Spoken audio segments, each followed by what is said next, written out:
þú veist, hvað þýðir að vinna úr sínum málum? Er það að fara á einhverja svona sérkennilega fundi? Er það að fara í gusu?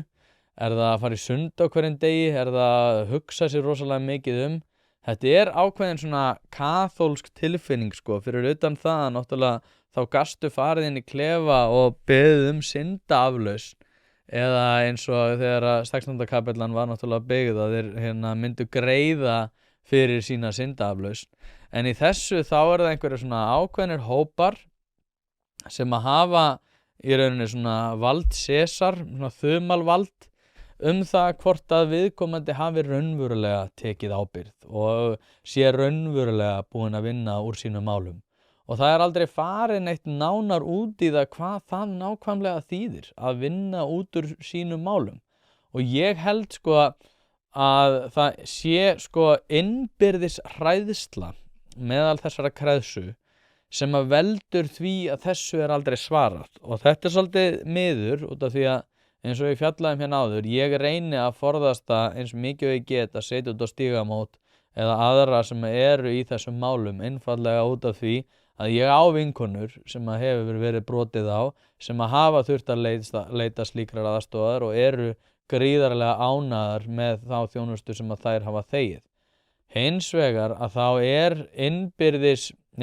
innbyggður kvilli inn í þessum þankagangi út af því að það má náttúrulega alls ekki vera ósammála neinu sem að við kemur skoðunum svona hatrömmustu manneskjunnar. Þannig að svo ég útskýri það nánar að ef að manneskja sem að er í því að berjast fyrir hönd þolenda segir að þetta sé hið nýja viðmið og önnur manneskja segir nei, við getum nú ekki alveg verið að ganga svo langt, að þá er hún orðin gerenda meðvirk.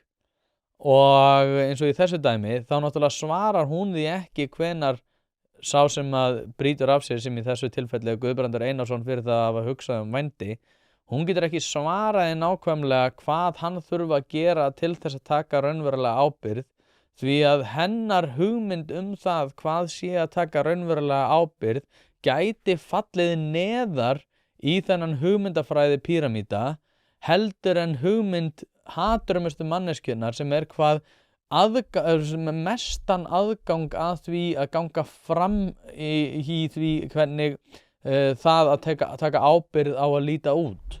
Ef ég segi til dæmis, já, það að taka ábyrgð væri til dæmis að setja sjálfan sig í hungurverkfalli 90 daga.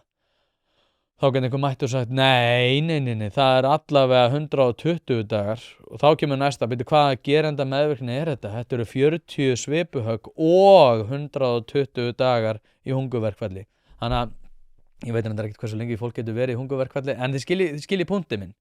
Þú veist, það þarf í rauninni, hún getur ekki átt hættu á því, þetta er hræðsla hennar náttúrulega líka, hún getur ekki átt hættu á því að manneskjan sem hún er kannski í miklu slagtogi við í þessum málum sé ósátt við hennar hugmynd það hvað sé að taka ábyrgð. Þessi raunverulega ábyrgð og raunverulega vinna úr sínum málum. Og maður sá þetta líka þegar að